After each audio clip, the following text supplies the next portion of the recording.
All right, so variation. Variation is just like a application of rational equations or functions, and so you have three types of variation. And then you also have variation that's going to happen when these are combined. So direct variation has this formula to it. Remember the formula y equals kx. So when you have direct variation, when something varies is said to vary directly, it's because when one variable goes up or increases, so does the other one. So like imagine like the more hours you work, the more your paycheck is. It's like direct variation. The number of hours is directly impacting your paycheck. Your hours go down, your paycheck goes down. Inverse variation is y equals k over x. So that's why this is part of this unit, because you have that x on the bottom, so rational function and so forth. So inverse variation, things act opposite. So think about when you travel somewhere, like you go in a car. The faster you go, the less time it takes you to get to your location. The slower you go, the more time it takes. So as one thing goes down, the other thing goes up. They're inversely related. Okay? All right. And joint variation is y equals k x, and then another variable will be introduced, like a z.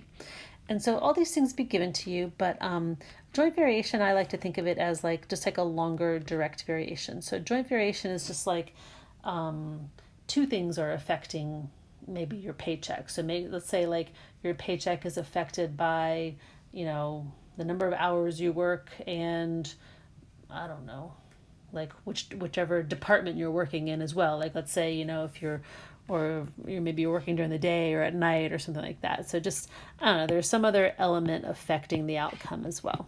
Okay. All right. So this is how I like to do these. A lot of times you're not given this whole process to do, but I like to have this broken up into all these little parts here to kind of help us figure out what we're doing here. So first thing you want to do is kind of like highlight what's going on, right? And this problem says the stopping distance, so S of a car, varies directly as the square of its speed, right? So stopping distance varies directly as the square of the speed. So I'm going to write my equation. S equals, always put a K, because I don't know what K is yet, the square of the speed. So normally I just put V, but it's going to be squared. So the y and the x up in the examples up top, those are just for like the formula. Your variables change with the problem. All right, so find the value of k. So now I'm told down here, if you're going 50 miles an hour, it takes you 170 feet to stop. So I'm going to plug those in. 50 is my speed. Oops. All right, so the stopping distance is 170 equals k, and I got 50 squared. All right, so I need to solve for k. So if I get to my calculator, I got 170 divided by 50 squared. That is 0.068. So I like to write my equation, so I'm just going to be rewriting this equation with this value of k in there. So S equals 0.068 v squared. There's my equation. All right. I'm not sure why I have this in here twice, but then it says find the stopping distance for a car traveling 60 miles an hour. So S equals 0.068, 60 squared. So it's just really a calculator calculation. So 0.068. 60 squared, 244. 244.8, and stopping distance, so that's going to be in feet.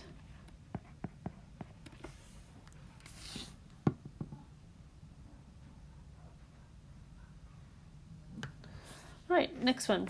Let's do some highlighting. The current in a wire varies directly as the voltage and inversely as the resistance. So this has two problems in one. So I have I equals, it's always K.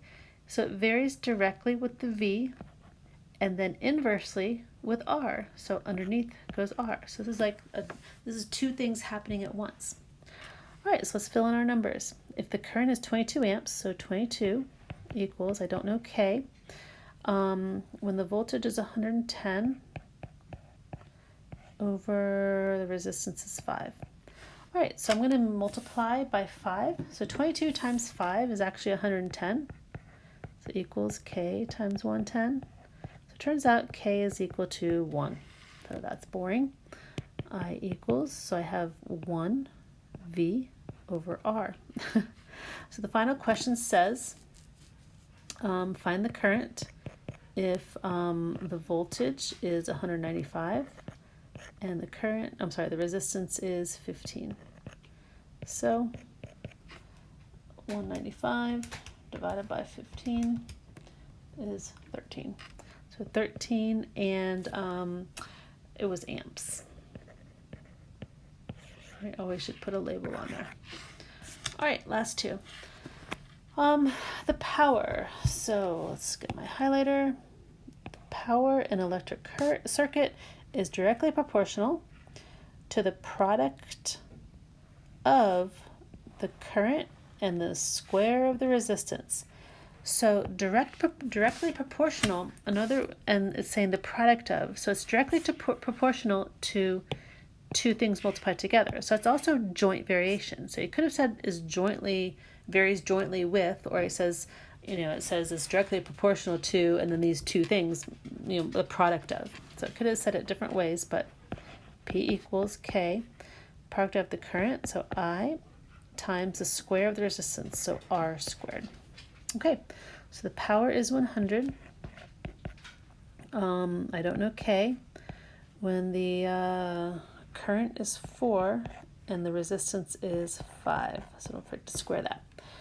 So I get 25 times 4 over here on the right, so that would be 100 equals K times 100. So again, K equals 1. So P equals, I don't even have to put the 1, I just put I R squared. So it says find the power when the current is 2 and the resistance is 10. So basically 2 times 100, so 200. And the power is in watts. All right, last one. The frequency. The frequency of vibration of a string varies directly as the square root of the tension, and inversely as the length of the string. All right, so I have F equals, varies directly, so K, the square root of the tension, so next to it, and inversely as the length, so L down here. Okay, so we got 40 for my frequency.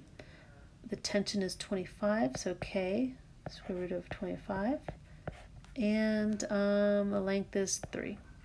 Okay, so 40 equals, luckily square root of 25 is 5, so I have 5K over 3. So let's multiply by 3, divide by 5.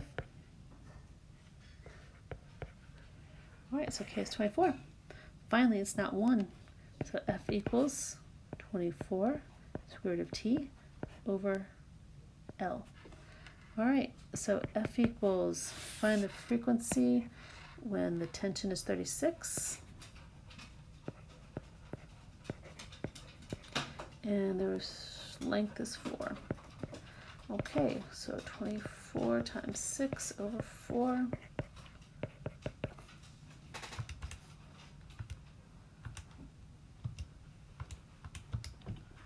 That comes out to 36. And frequency is vibrations. And there you have it.